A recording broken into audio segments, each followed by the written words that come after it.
Would you believe that there was once an ancient civilization where a husband could legally let another man rent his wife, not in secret, not as a scandal, but as a practice blessed by the gods and respected by society?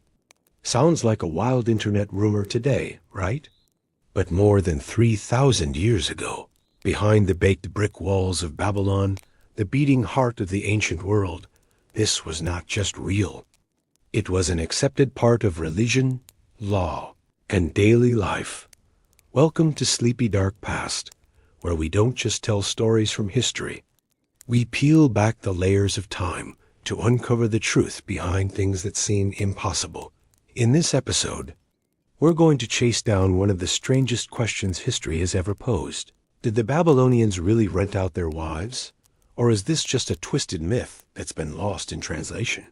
From the infamous code of Hammurabi to the sacred rituals within the Temple of Ishtar, to the contradictory writings of ancient Greek historians, each chapter will take you deeper into how the Babylonians understood love, sex, duty, and divine will. And as always, prepare yourself. The deeper we dig, the more you'll realize that history is never simple.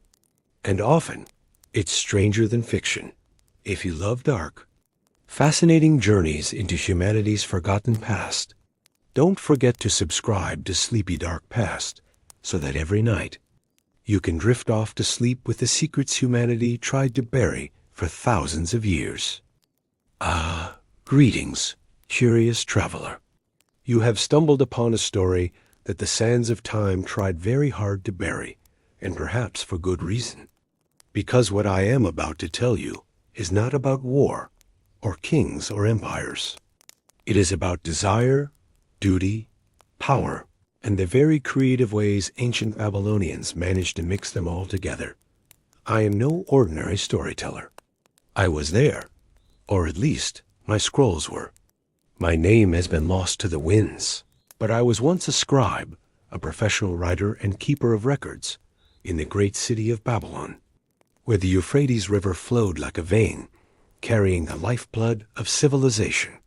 And today, I will share with you a truth so scandalous, so unbelievable, that even modern historians squirm when they read it.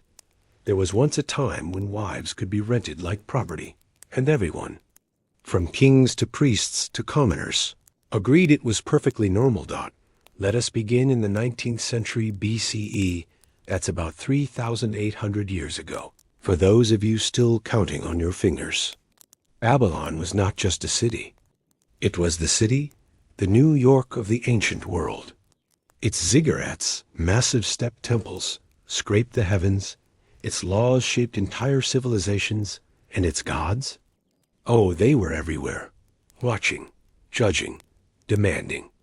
And one of those gods, a rather glamorous one named Ishtar, goddess of love, war, and fertility, had a particularly unusual set of rituals associated with her. Worship. This is where our story of wife renting really begins.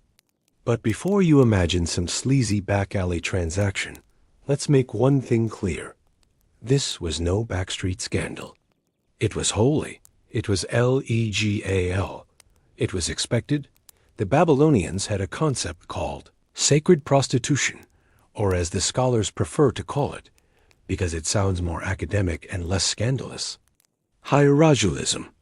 Now, hieragilism, from the Greek hieros, sacred, and doulos, servant, refers to the practice of dedicating individuals, often women, to serve a deity through sexual rituals.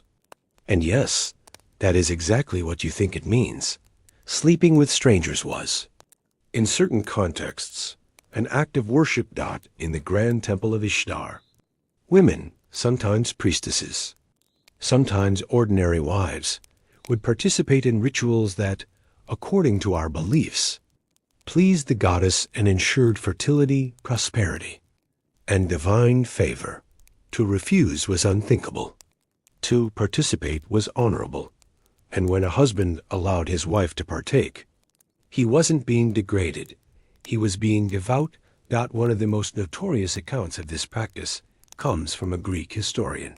You moderns know, as Herodotus, a man who, to be frank, had a tendency to write with the same level of accuracy as a drunk scribe copying a love poem. Still, his words offer a fascinating glimpse into how outsiders saw us. He claimed that every woman in Babylon was required, at least once in her life, to visit the Temple of Ishtar and offer herself to a stranger in honor of the goddess. The man would toss a silver coin into her lap, not as payment for pleasure, but as a symbol of divine approval, and once the ritual was complete, the woman would go home, purified and spiritually elevated. Now, was Herodotus exaggerating? Almost certainly. We Babylonians had our fair share of bureaucrats, but even we didn't have enough temple administrators to schedule every single woman in the city.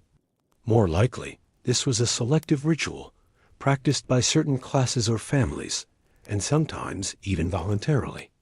But what's crucial here is that the belief that sexual union could be an offering to the gods, was deeply woven into our culture. But this story goes beyond temples, because sacred prostitution wasn't the only form of wife renting. In Babylonian society, marriage was a contract, not a fairy tale.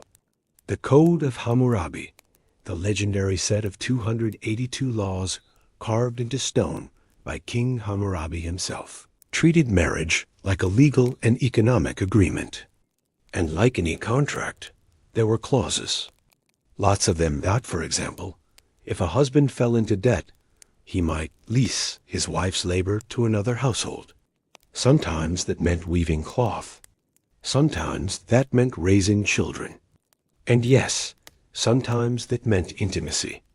If that shocks you, remember, in a society where women are often considered property, a wife's labor could mean many things.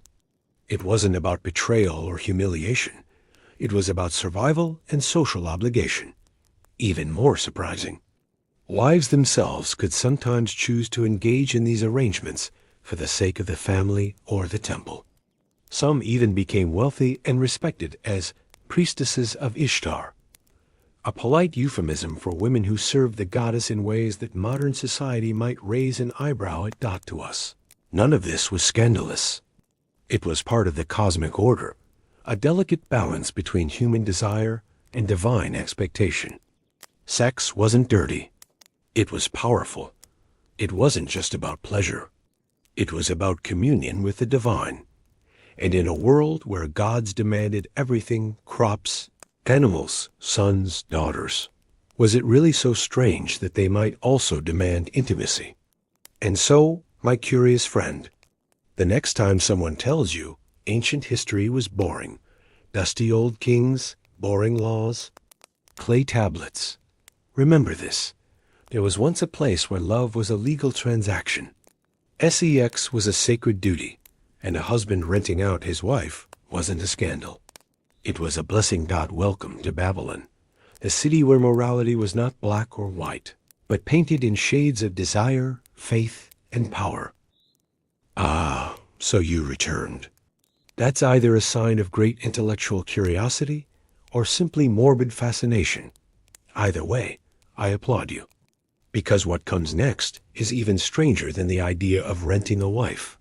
You see, the story does not end at the temple doors, nor with silver coins tossed into the laps of devoted women.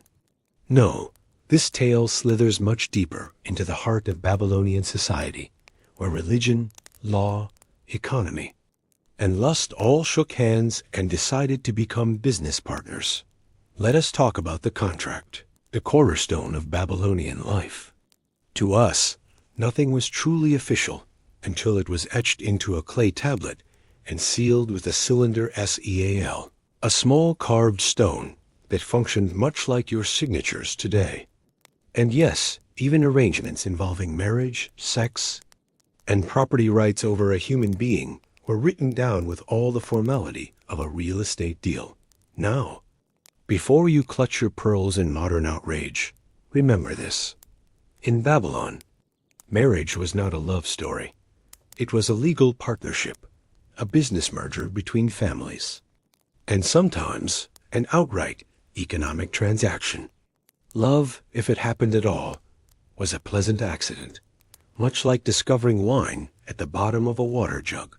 The real purpose was alliance, wealth, and lineage, and the legal system reflected that reality perfectly. One of the more fascinating clauses in these marriage contracts was the usufruct clause, a term from Roman law that basically means the right to use and benefit from something that isn't technically yours. In Babylonian terms, that something could be land, livestock, or, yes, a wife.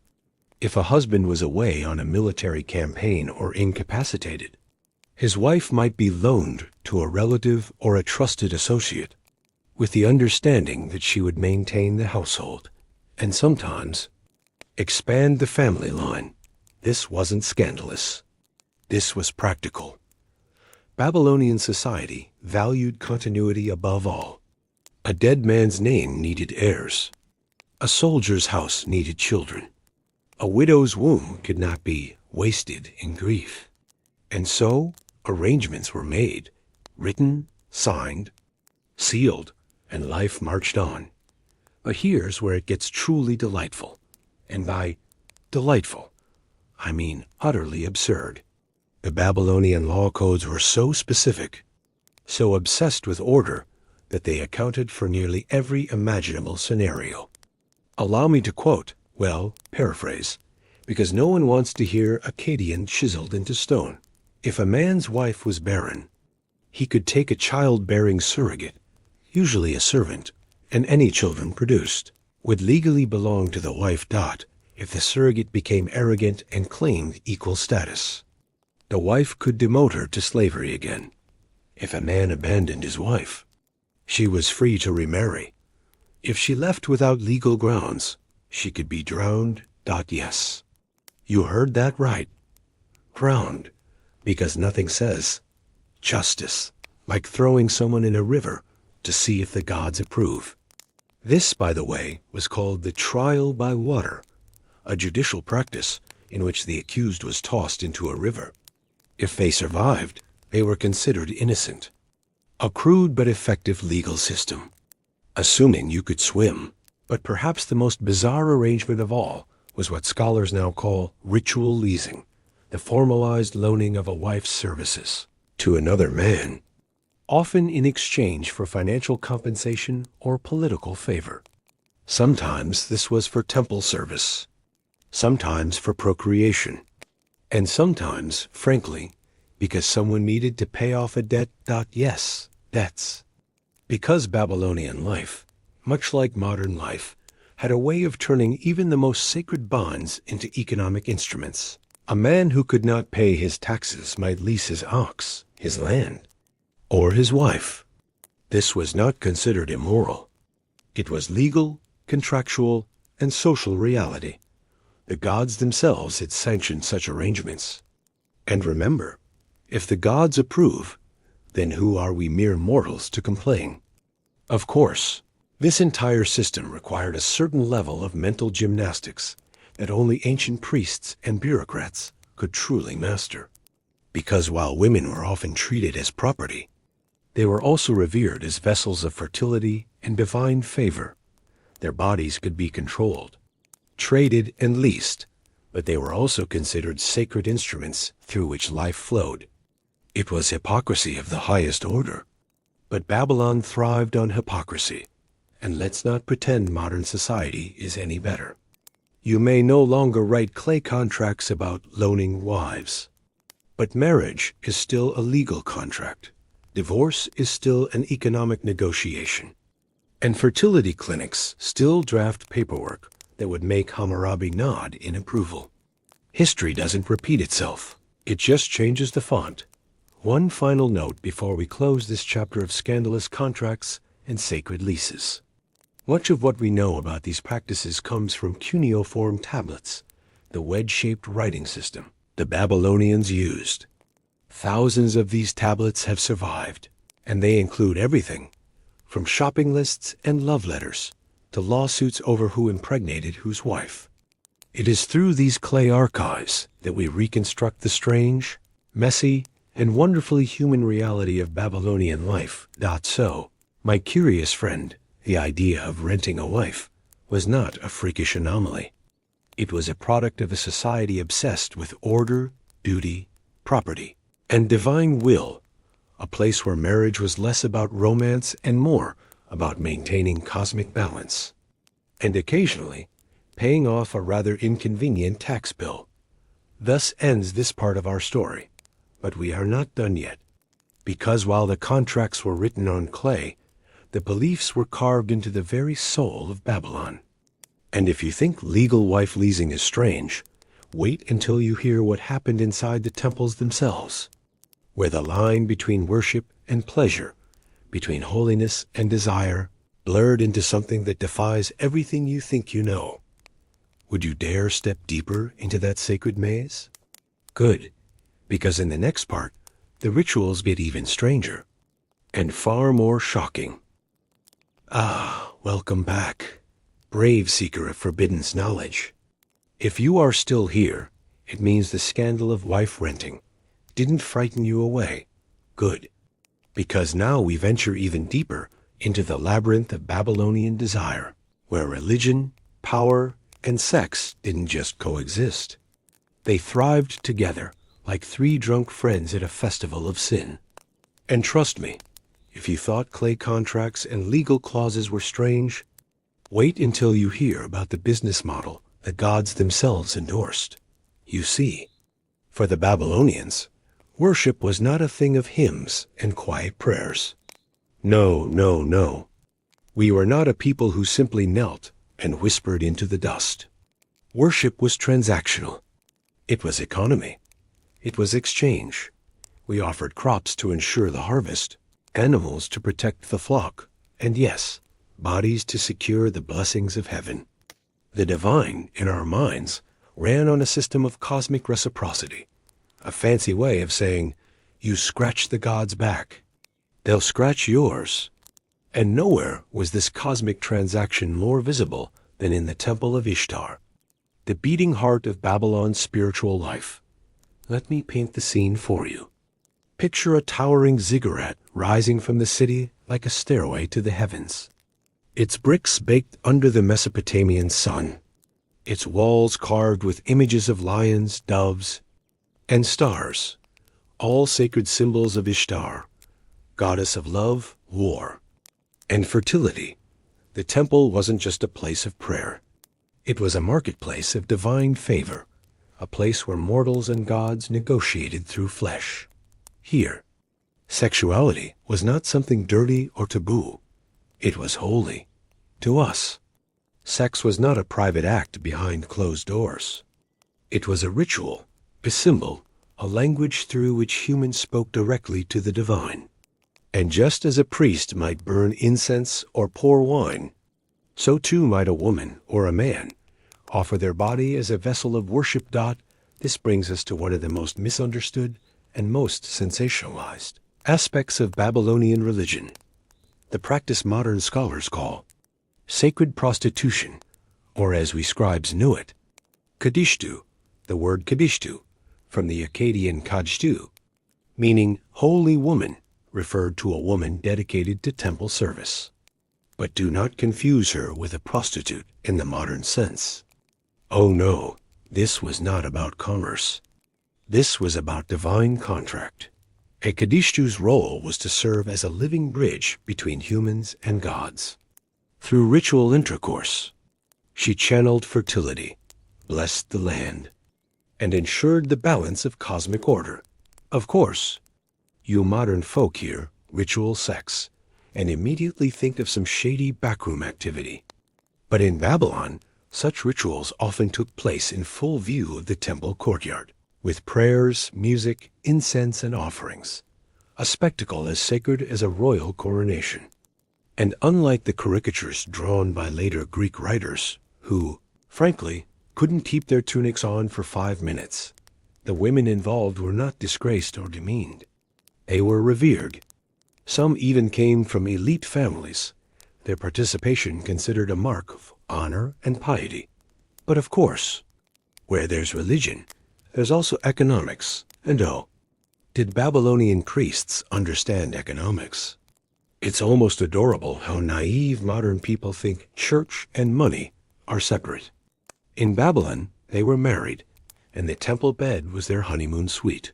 For instance, one of the most common temple offerings was a silver token, a small coin or weight of silver offered before or after a ritual act.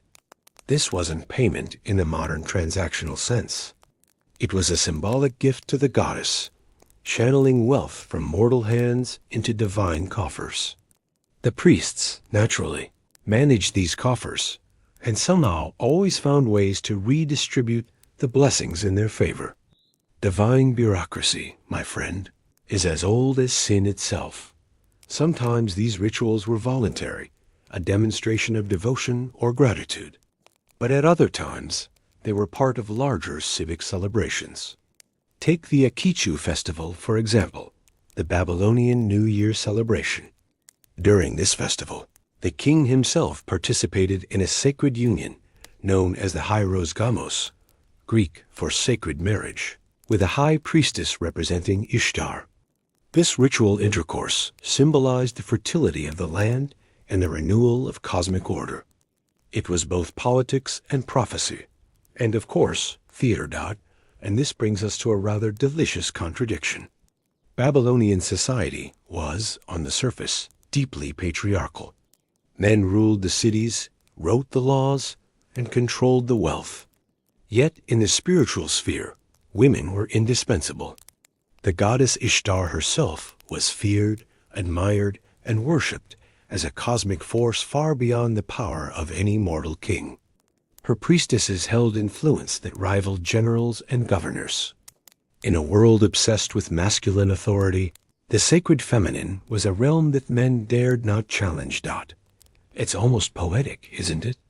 The same society that legally allowed a man to rent out. His wife also believed that the female body was the ultimate vessel of divine will. The contradiction was never resolved. It simply existed, like a paradox carved into clay. And the Babylonians, pragmatic as ever, saw no reason to question it. Of course, not everyone outside Babylon saw it this way. The Greeks, the Persians, and later the Hebrews all condemned these practices as debauched, immoral, or pagan. Herodotus, our old gossip-loving friend, painted lurid pictures of temple courtyards teeming with prostitutes. Hebrew scribes thundered against the harlot of Babylon in their scriptures. Yet what they failed to understand, or perhaps refused to, was that to us, this was not corruption. It was communion. It was order. It was how we kept the world spinning. And now, dear listener, I hope you begin to see the larger picture. Babylon was not merely a city of brick and mortar. It was a vast and intricate machine designed to turn faith into power, sex into sacred energy, and desire into divine currency. Every ritual, every law, every whispered prayer in the night served this great engine. The temple was not just a place of worship. It was a marketplace of souls. And in that sacred marketplace, everyone, kings, merchants, priestesses, and yes, even wives, had a price. But the story does not end here. Because while sacred sex was powerful, it was also political. And behind the curtains of incense and ritual, deals were struck, alliances forged, and thrones won or lost, all through the delicate art of divine desire. Are you ready to see how sex built empires and toppled kings? Then sharpen your mind and hold on to your moral compass, because the next part of our tale plunges into the heart of Babylonian power politics, where love and lust were weapons far sharper than any sword. Ah, you've made it this far. Excellent. That means you've already accepted that sex was sacred in Babylon, and not in the whispering behind closed doors kind of way, but in the incense-burning, God-invoking, publicly endorsed kind of way. But now we arrive at the truly juicy part of the story, how this holy intimacy was not just about worship, but about power. And trust me, my friend, in ancient Babylon, the two were more intertwined than lovers in a temple chamber. Let me start with a truth that even the greatest kings feared. The gods did not care about your ego. They cared about order, what we called mesaru, a term meaning cosmic justice or divine balance. Every action on earth, from building a canal to planting barley, was supposed to reflect this balance. And when it came to sex, the stakes were even higher. It wasn't just about pleasure or procreation. It was about political legitimacy. Consider the hieros gamos, or sacred marriage, which I mentioned before. This was no tawdry one-night stand between a king and a priestess. Oh no. This was the most important public event of the year, a ritual so vital that without it, the very cosmos might descend into chaos. Here's how it worked. On the night of the Akitu festival, our New Year celebration, the king of Babylon would enter the Temple of Ishtar. There, he would unite with a high priestess, a woman representing the goddess herself. This was not a metaphorical union. It was very much a literal one. Their act symbolized the marriage between heaven and earth, God and man, power and fertility. If the ritual went smoothly, and by smoothly, I mean if the priestess declared the king's performance satisfactory, it was seen as a divine endorsement of his right to rule. If it failed, well, let's just say kings had been replaced for far less. Imagine losing your throne not because of a rebellion, but because you couldn't, rise to the occasion. History can be cruel, my friend. Now, while this cosmic bedroom politics might sound absurd to modern ears, it made perfect sense to us. Kings were not just rulers. They were the earthly embodiments of divine will. If they could not fertilize the land, symbolically and literally, how could they guarantee prosperity and order? And so, in a twist of irony, the fate of an entire empire could rest on what happened under silk sheets and oil lamps. And the priestesses? They were far more than temple attendants. They were kingmakers. Their blessing could crown a ruler with legitimacy, or strip him of it. Some wielded influence so immense that scribes like me dared not record their names for fear of political reprisal. These women understood something the patriarchy often forgets. Power flows through the body as much as through the sword. Of course, the political games didn't end in the temple. The same sacred sexuality that legitimized kings also lubricated, pun absolutely intended, the machinery of diplomacy. Alliances were sealed not just with treaties, but with marriages or temporary arrangements involving priestesses, noblewomen, or even foreign hostages. One particularly scandalous tablet, which I absolutely did not copy from the royal archive during a night of too much beer, details how a Babylonian noble donated his wife to the temple during negotiations with a neighboring city-state. The wife was to participate in a sacred fertility ritual with a foreign envoy, a gesture of trust and divine goodwill. The deal succeeded. The two states became allies, and everyone toasted Ishtar for her wisdom. The wife, for her part, received a villa and 3 servants. So I'd say it worked out for her too. This brings us to another delightful Babylonian paradox. While sex was sacred, it was also political currency.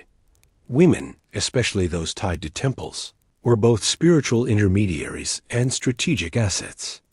They could influence diplomacy, control succession, and even broker trade deals. And lest you think this was unique to Babylon, know this: similar practices existed in Sumer, Assyria, and even later in Persia, though none performed them with quite the same flair for ceremony. The temple itself functioned almost like a bank, not just storing wealth, but creating it. Gifts from foreign dignitaries poured in during festivals. Merchants sponsored rituals to curry divine favor. And the priesthood? Oh, they knew how to invest. A portion of temple revenue was often lent out at interest. Yes, ancient banking existed, And yes, the prophets were considered offerings to the gods.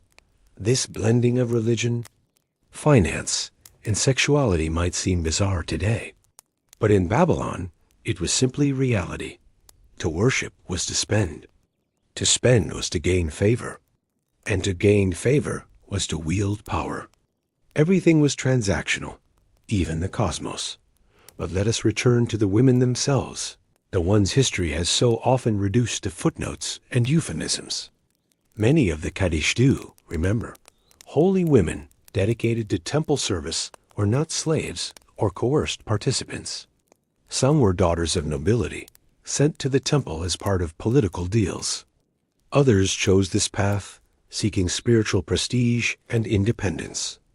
Unlike ordinary wives, temple women could own property, manage wealth, and wield influence. Some became advisors to kings. Others were consulted as oracles. In a society where most women's lives were confined to household walls, the temple offered a rare doorway to power, even if it came draped in the silks of desire. And make no mistake, these women were not to be trifled with. Records tell of priestesses who brought down officials with a single accusation of sacrilege. Others orchestrated political coups by refusing their sacred duties until their demands were met. The king might rule the land, but in the temple, Ishtar ruled everything, and her priestesses were her earthly enforcers. There's an old Babylonian proverb, carved into a tablet now sitting in a museum somewhere in London. He who ignores the words of a priestess builds his house on sand. Truer words were never written, because to defy the sacred feminine was to defy the goddess herself. And in a world where divine wrath was as real as the sun, no man, not even a king, dared risk it. And so, as we close this chapter, you begin to see the full machinery of Babylonian power at work. Sex was not merely an act. It was a tool, a contract, a currency, a weapon. It built alliances, crowned kings, moved armies, and balanced the cosmos. And at the center of it all stood the temples, not as brothels, as later historians mocked them, but as the engines of civilization. But the story does not end here, because beyond politics and ritual lies the realm of myth, where gods themselves indulged in acts that mirrored, and perhaps justified, the behavior of their worshippers. In the next chapter, we will ascend into the heavens to witness how divine desire shaped the myths, morals, and madness of the ancient world, and perhaps understand why mortals followed so eagerly in their footsteps.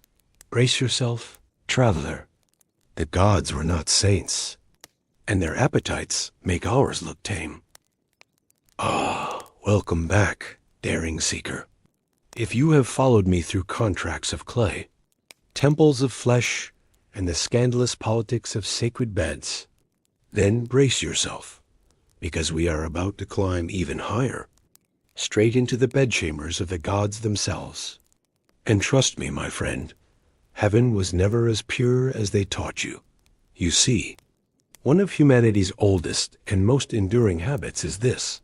We like to believe our gods are just like us, only bigger, shinier, and more dramatic. If humans eat, gods feast. If humans argue, gods wage wars.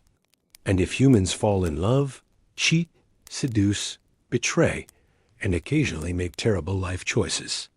Oh, you'd better believe the gods do all of that too, but on a cosmic scale. Let's start with Ishtar. Yes, her again. If Babylon had a celebrity gossip column, she would be the headline every week. Known as the goddess of love, fertility, and war, a combination which already tells you she was complicated.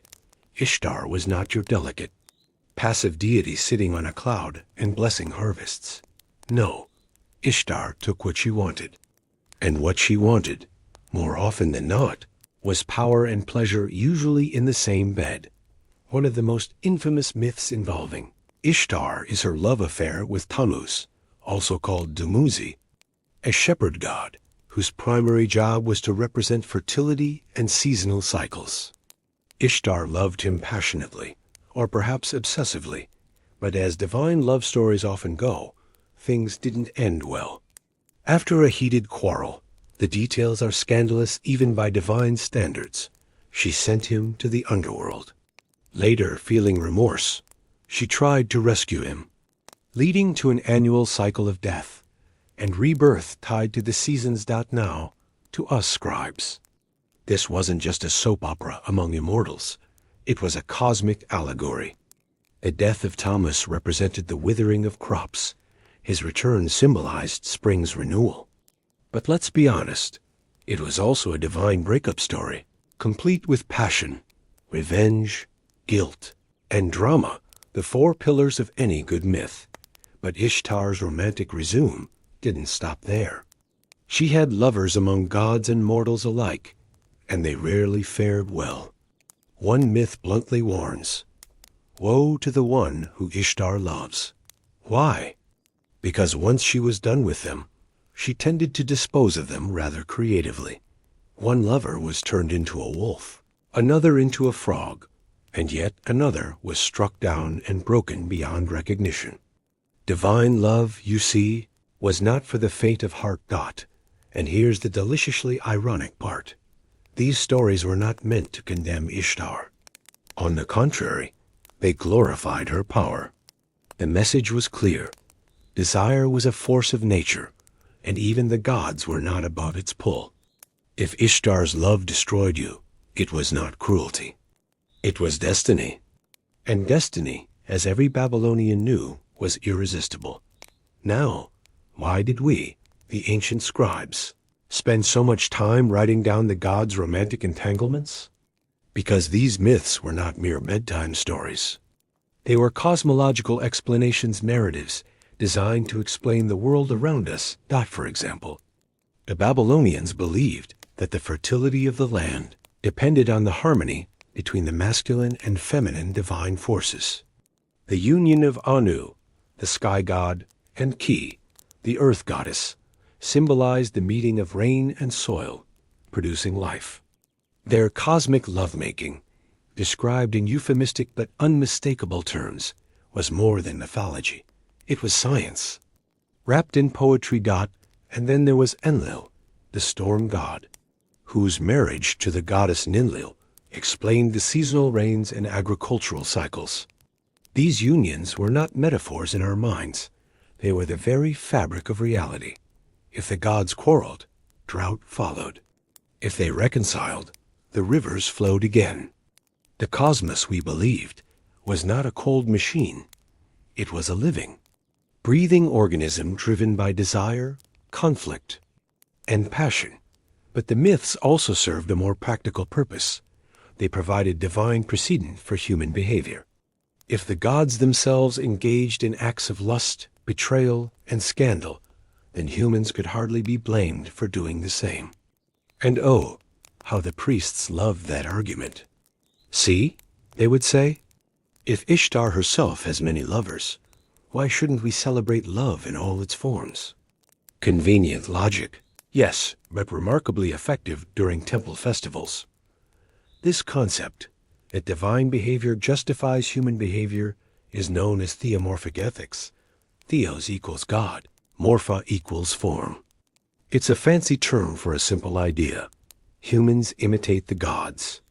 If the gods fight, we fight. If the gods rule, we rule. If the gods make love in the heavens, then love itself is sacred. And thus, the temples where sacred sexuality occurred were not seen as dens of sin. They were microcosms of the divine order.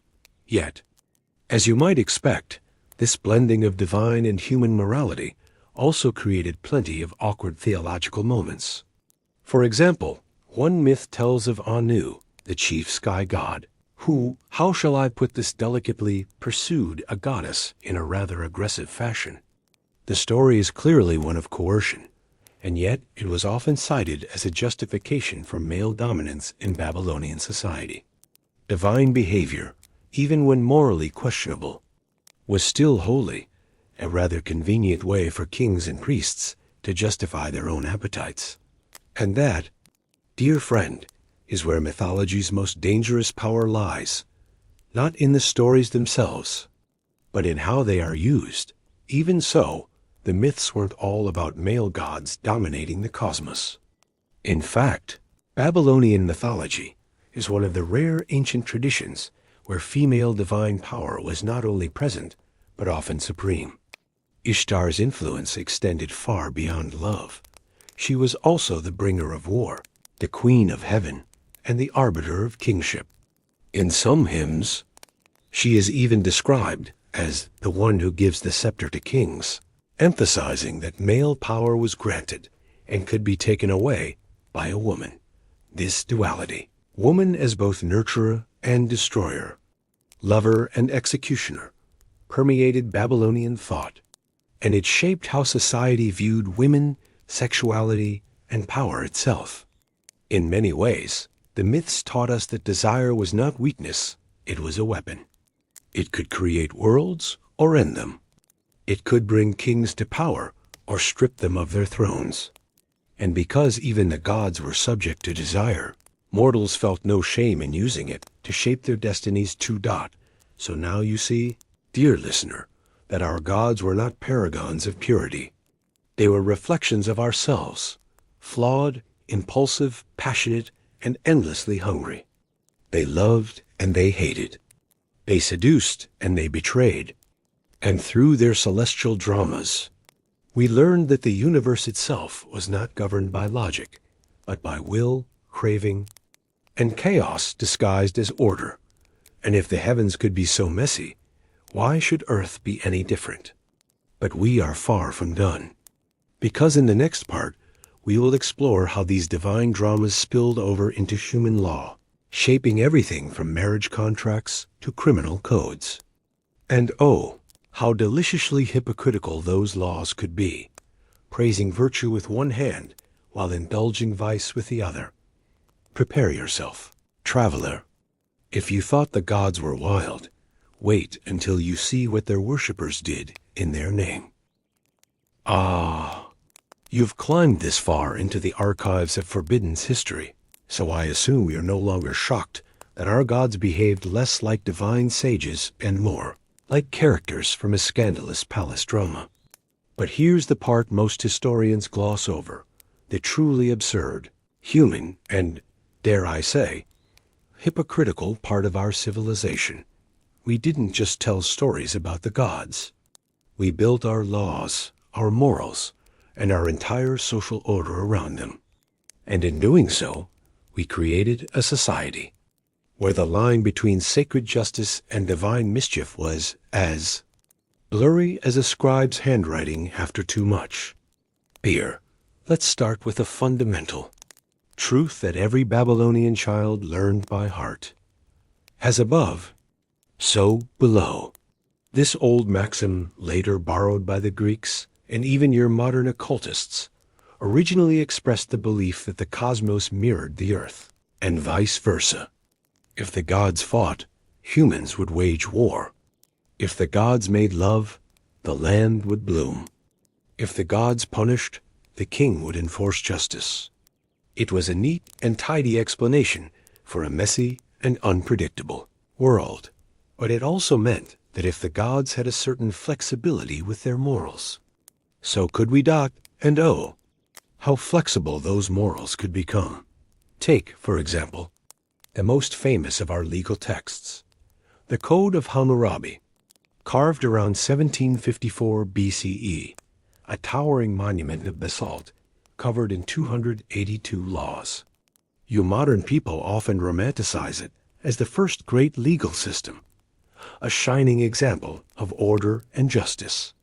And yes, it was revolutionary. It standardized punishments, regulated trade, and protected property. But it also read at times like it had been written by a divine soap opera writer on a caffeine high. Consider this gem. Law 129. If a married woman is caught lying with another man, they shall be bound and thrown into the water. Ah, yes, the classic trial by river again. Because clearly, if Ishtar could seduce anyone she pleased without consequence, A mortal woman should absolutely be drowned for doing the same. Consistency was not our strong suit. But wait, the law continues. If the husband wishes to spare his wife, the king may spare the man. In other words, justice depended not on the crime, but on whether your husband was feeling merciful that day. How wonderfully arbitrary. Then there's Law 138. One of my personal favorites. If a man wishes to divorce his wife, who has borne him children, he shall give her dowry and part of the field, orchard, and property so that she may raise the children. Generous, right? But scroll a few lines down to Law 141. If a wife is caught wasting her household and humiliating her husband, he may throw her out with nothing. In other words, you could be worshiping Ishtar one day and starving in the street the next, depending entirely on how much your husband liked you. What's even more deliciously ironic is that these laws were supposedly based on divine justice, the God's sense of right and wrong. But as we've already seen, our gods were not paragons of consistent morality. If Enlil could forcibly take Nilil and still remain chief of the pantheon, why should a mortal king worry about hypocrisy? If Ishtar could love and discard a dozen lovers without consequence, why should society be stricter with women? And yet, it was this, my friend, is what scholars today call divine legitimacy, the belief that authority and law are justified because they reflect or are sanctioned by the gods. It's a fancy term for a simple concept. The gods did it, so we can too. But here's the clever part. Divine stories weren't just used to excuse bad behavior. They were also tools to control it. The same myths that portrayed the gods as wild and impulsive also warned mortals of the consequences of hubris. That is, overstepping one's proper place. For example, one story tells of a mortal king who dared to compare himself to a god. A result? He was struck with madness, lost his throne, and ended his days babbling in the wilderness. The lesson was clear. Imitate the gods' desires, not their ambitions. This dual message, copy the gods, but don't compete with them, became the foundation of Babylonian social order. Kings could rule like gods, but never claim to be gods. Men could seek power, but never threaten the cosmic hierarchy.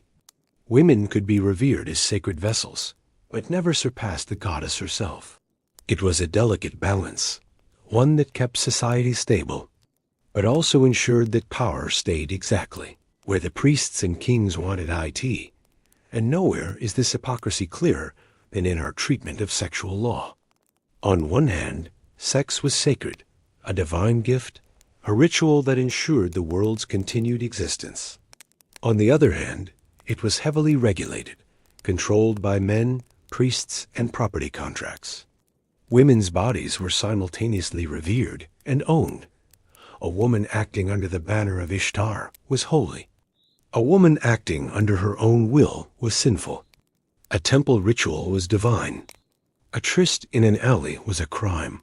Sound familiar? It should, because thousands of years later, your modern societies are still arguing over who gets to decide what is sacred and what is shameful. History, as we scribes like to say, doesn't repeat itself. It simply wears a different robe.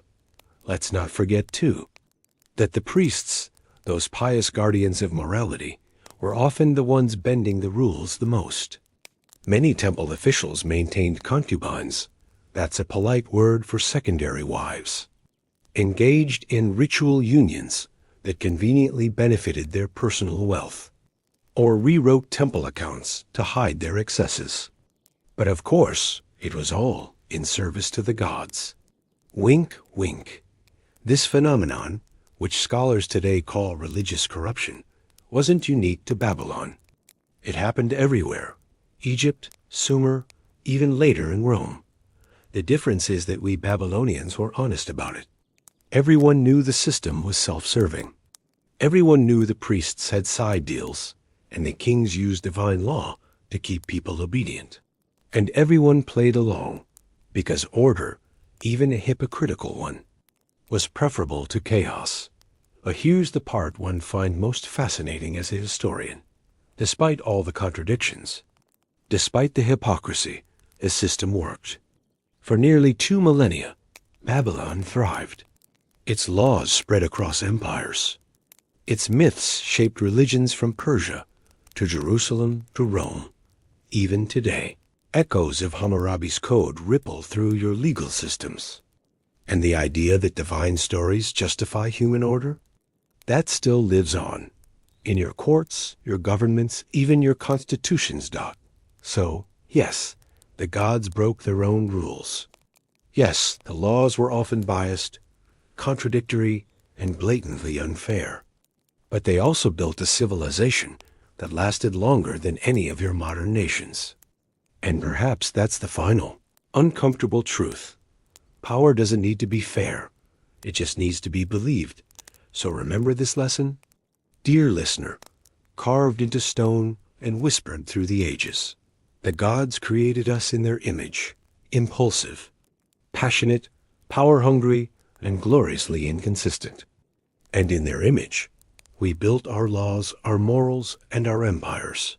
But beware, for in the next part of our journey, we descend from the lofty halls of law and myth into the everyday lives of Babylon's people, where desire, faith, and fear collided in the streets, in the markets, and in the beds of ordinary men and women. And there, my friend, the stories grow even stranger. Ah, so you followed me through temples, thrones, and the scandalous bedrooms of gods and kings. Bravo. That means you're ready for the part of the story that most historians either skip entirely or bury under piles of dusty footnotes, the part that is neither glorious nor divine, but ordinary. And yet, I assure you, it is in the ordinary where the most fascinating, human, and yes, absurd truths lie, because while scribes like me spent our lives recording the great decrees of kings and the epic lusts of goddesses, the real Babylon, the living, breathing city, was built not on ziggurats or temples, but on the sweat, hopes, fears, and desires of ordinary people. And if you think their lives were any less messy or scandalous than those of the gods, oh, my dear friend, prepare to be disillusioned. Let's begin with something every Babylonian understood from birth. Sex and family were not private matters. They were public institutions, woven deeply into the fabric of society, regulated by law, guided by religion, and most importantly, everybody else's business. You think your neighbors gossip now? Try living in a city where the temple priest might drop by to inspect your marriage contract. Speaking of which, let's talk about marriage contracts. Forget romance. Forget candlelit dinners. Forget spontaneous proposals under the stars. A Babylonian marriage was less, "Will you marry me?" and more, "Please sign here, initial on tablet 3. And don't forget the fertility clause. These contracts, written in cuneiform on clay tablets, sealed with a cylinder seal, a carved stone used like a signature, were legally binding documents that spelled out every detail of the union, the dowry, the inheritance rights, what would happen if one partner died, and even the conditions under which the marriage could be dissolved. And yes, they often included fertility expectations. If a wife could not bear children within a certain period, her husband had the right to take a secondary wife or concubine, a polite Babylonian term for backup womb. Now, before you judge, remember, children weren't just adorable bundles of chaos in our world. They were economic assets, heirs to property, labor for the household, and most importantly, a guarantee that your name would continue in the afterlife. In Mesopotamian belief, the afterlife was a dull, dusty place, and the only way to keep your spirit alive was to have descendants who offered food and water to your ghost. No kids, no snacks in the afterlife. A terrifying thought, Truly. Of course, not every union was purely transactional. Some couples actually liked each other. A shocking concept, I know. Love poems from the period survive, many of them dripping with passion and innuendo.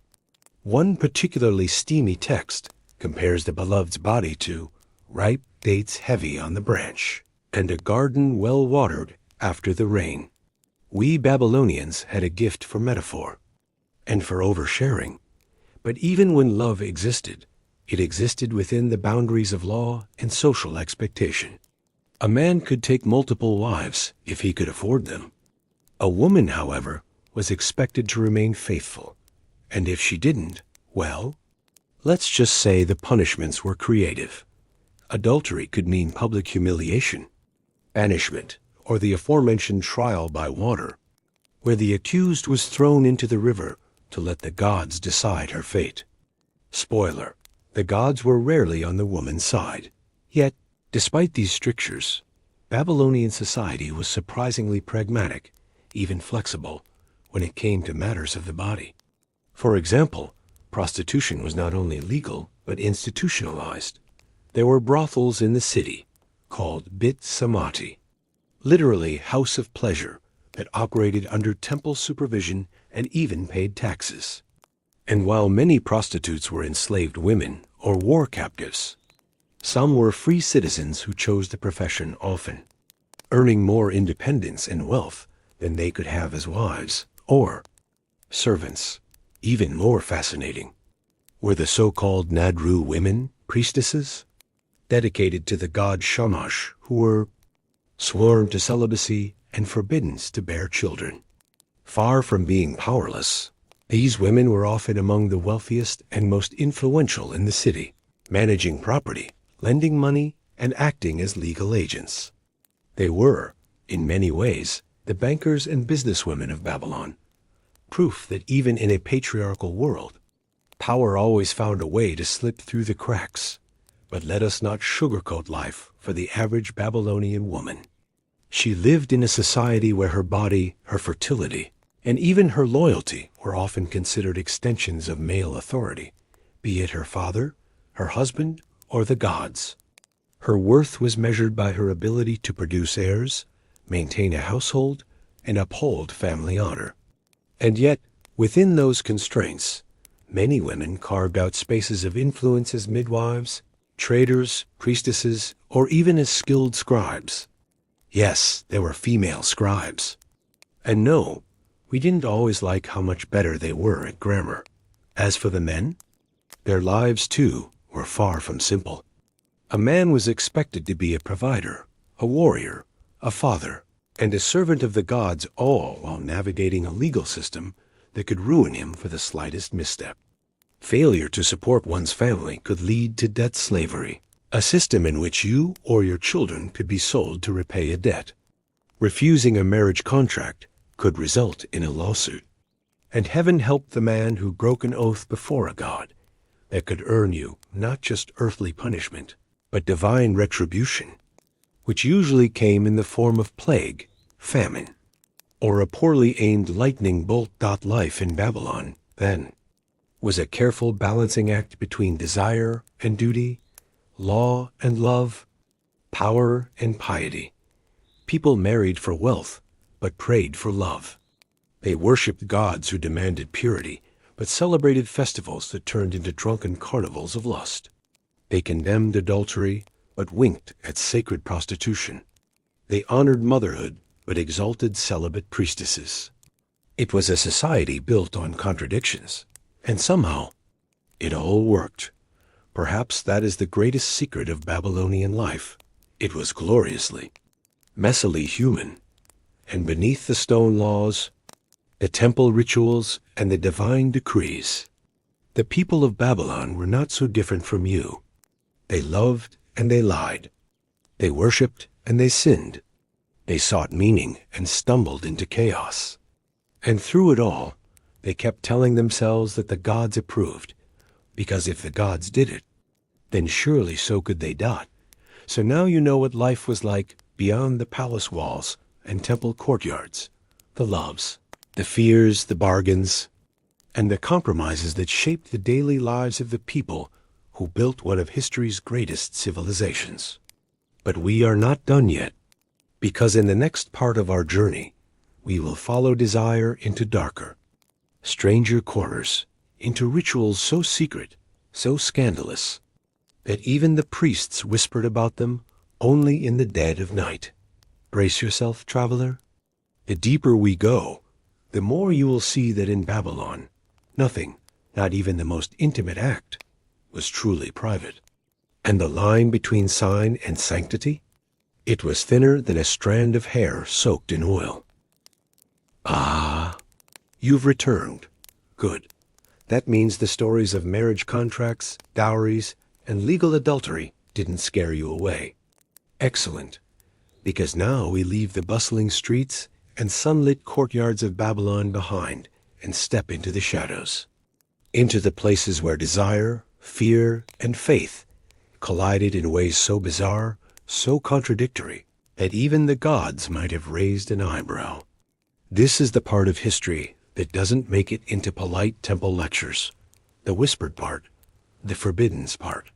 And if you think you've seen everything human passion can invent, you are about to be proven wrong.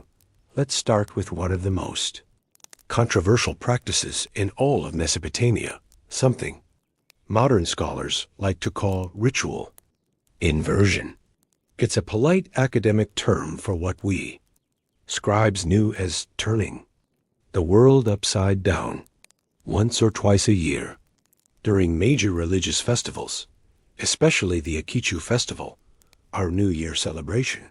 Babylon threw its social order straight into the river. Slaves mocked their masters. Servants became kings. Priests were pelted with jokes. And perhaps most scandalously of all, sexual norms were suspended, or at least significantly relaxed. During these festivals, drunken processions filled the streets. Masked dancers reenacted myths of chaos and creation. And what you moderns would probably call public indecency was not only tolerated, but encouraged. Why? Because the Babylonians believed that the universe itself was born from chaos, and to renew the cosmic order, one had to recreate that chaos before restoring balance. Think of it as hitting the reset button on reality, except with more beer, nudity, and questionable life decisions. And speaking of questionable life decisions, let us discuss the rituals of fertility. Ah yes, fertility, the obsession of every ancient society. Without fertile fields and fertile wombs, a civilization dies. And so we invented elaborate rituals to make sure the gods kept the cosmic garden blooming. Some were harmless, offerings of grain, prayers, symbolic plowing ceremonies. Others were not so innocent. In certain regions of Mesopotamia, and yes, Babylon was one of them. Ritual intercourse was performed not just by priestesses, but by ordinary couples. The idea was simple. By making love within the sacred space of a temple, they could transfer divine fertility into their union. It's what modern scholars call sympathetic magic, the belief that performing an act symbolically can influence real-world outcomes. Now, before you roll your modern eyes, consider this. To the Babylonian mind, everything in the universe was connected. Rivers flowed because gods copulated. Crops grew because divine lovers united. So why shouldn't humans help keep the system running? And thus, during certain festivals, temples opened their gates to couples seeking divine blessing. And let's just say, the incense wasn't the only thing burning out that night, but the strangest rituals of all were not for the living. They were for the dead. Yes, dear listener, even death had a sensual side in Babylonian religion. One practice, known from fragmentary texts, involved widows participating in symbolic marriages to the spirits of their deceased husbands. In these ceremonies, a priest would stand in for the departed, sometimes even wearing a mask representing the dead man, and consummate the union one final time. The purpose? to ensure the husband's spirit transitioned peacefully to the underworld, and to reaffirm the widow's social and legal status. Disturbing? Perhaps. But to the Babylonian, this was not macabre. It was duty. Death did not end the bonds of marriage, and the living still had obligations to the dead. Besides, it was believed that neglecting the proper rituals could anger the spirit, leading to hauntings, curses, or worse, being forgotten. And in a culture where memory was a second form of life, being forgotten was the ultimate terror. Now, let's step away from the temple and peek into another corner of Babylonian society, the world of omens and magic. You see, not all acts of desire were motivated by piety or duty. Some were attempts to manipulate fate itself. Clay tablets from the city of Nippur, for instance, record dozens of love spells, incantations meant to win affection, inspire lust, or, in some cases, drive rivals insane with jealousy. One particularly charming spell instructs the caster to mix oil, wine, and crushed figs into a paste. Whisper the lover's name into it 13 times, and smear it on their door handle. If performed correctly, the target would become restless with longing and seek the caster's embrace. Another, more aggressive version involved burning a wax figurine of a rival while chanting, "May their heart turn cold as clay," because nothing says romance like magical arson. This fusion of erotic desire and magical thinking reveals a deeper truth about Babylonian society. Love was not just an emotion. It was a force to be harnessed, channeled, even weaponized. And like any force, it could heal or destroy. But perhaps the most shocking revelations come not from the official texts, but from the private letters and legal documents that have survived millennia buried beneath the sands. In one letter, a wife writes to her husband, a merchant traveling abroad, informing him that she has fulfilled her duty to the goddess by taking part in a fertility rite at the temple. Her tone is calm, matter-of-fact, as if she were reporting that she had watered the garden. In another, a husband thanks his brother for borrowing his concubine while he was away, adding that the gods will surely reward such brotherly cooperation. This, my friend, was the normal reality of Babylonian life. Our ideas of loyalty, purity, and morality were not yours. They were shaped by a worldview in which the body was a tool, not a prison, where desire was energy, not sin, and where sex was an act of worship, not shame. Now, I will not lie to you. Not everything in this system was noble or enlightened. Beneath the sacred language and ritual justifications, exploitation thrived. Slaves were forced into temple service. Young girls were dedicated to gods they did not choose. The line between religious duty and abuse was often thin and sometimes non-existent. Yet even this hypocrisy was woven into the Babylonian worldview. If the gods themselves were flawed, how could their worship be perfect? It is easy for you modern folk to sit in judgment. But remember, your societies too build elaborate excuses for behaviors you find desirable. You have industries worth billions built around desire. Only now you call them entertainment or advertising. You manipulate longing with, so here we are, traveler. You have walked with me through the sacred temples of Ishtar, witnessed kings tested in ritual beds, peeked into the scandalous bedrooms of the gods, and even wandered the dark corners of Babylon's most forbidden rites. And now, as all great stories must, ours approaches its final act.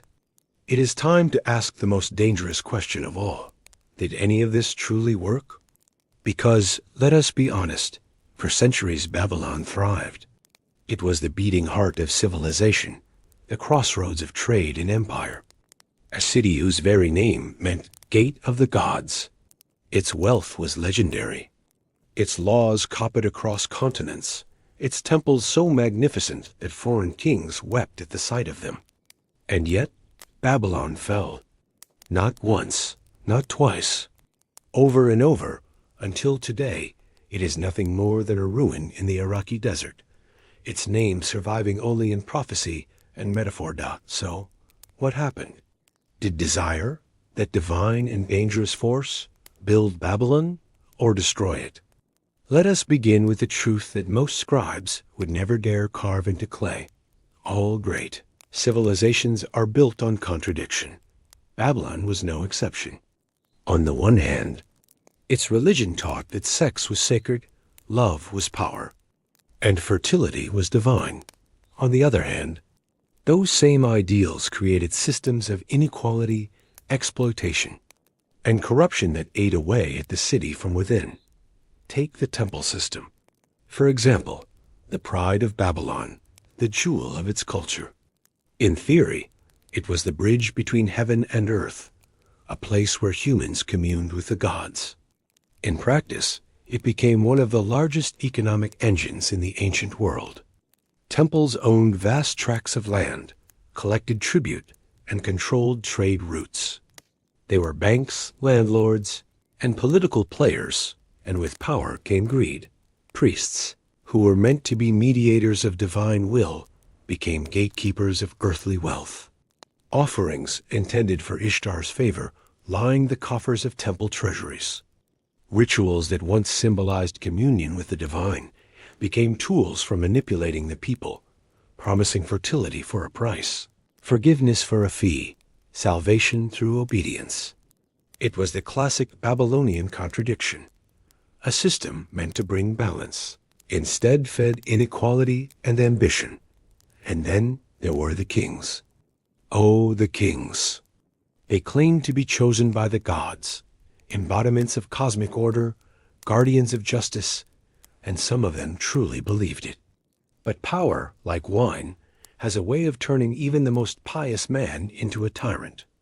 Over the centuries, Babylonian rulers expanded their palaces, raised armies, and waged wars in the name of the gods.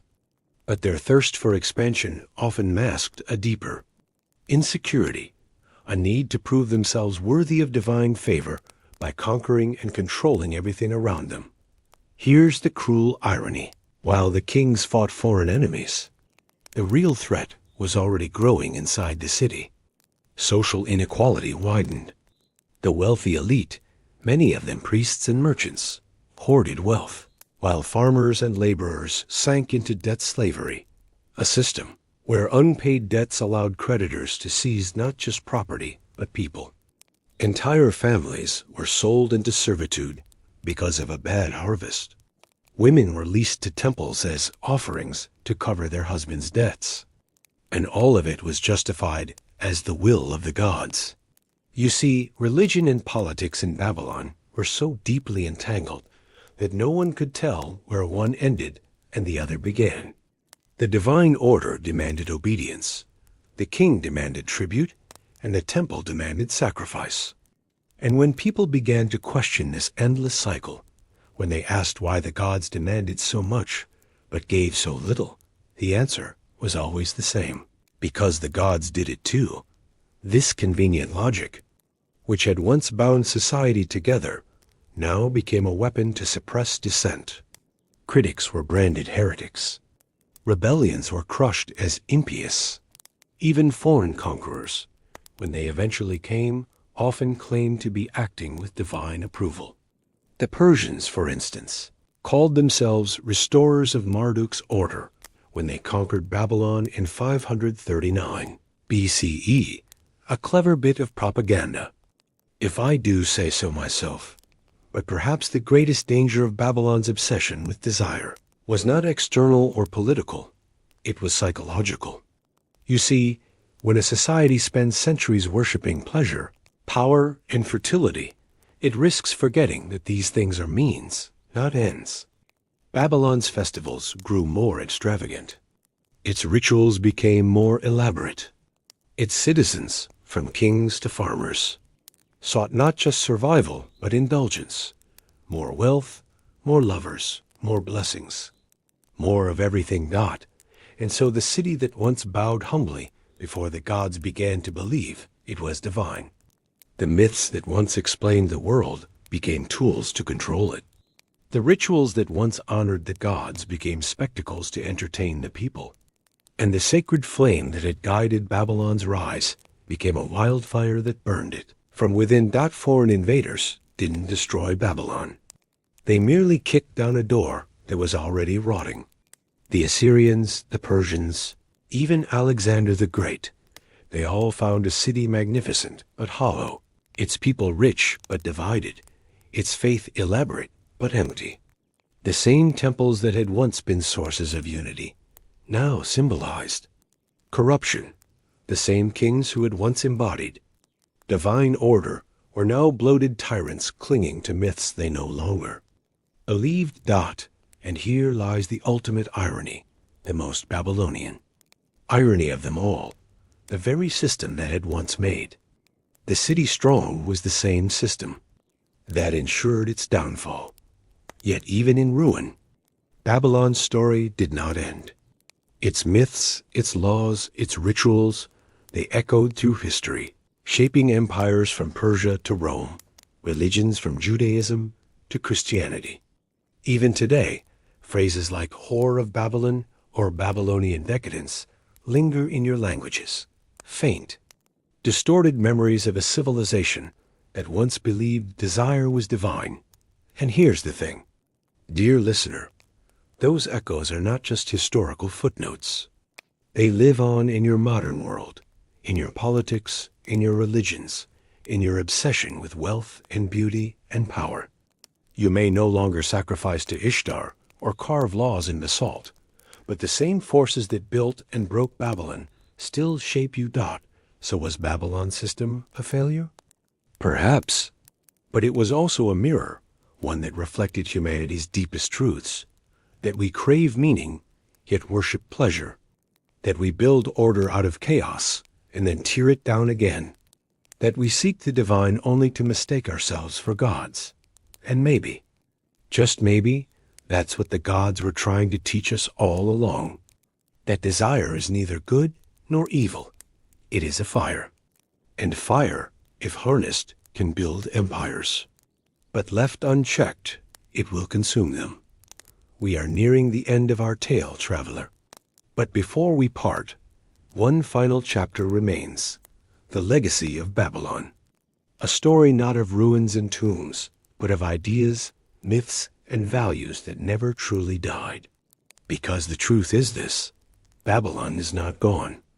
Babylon lives, not in bricks or temples, but in us. And once you see it, you will never unsee it again. Prepare yourself. The final secrets are waiting.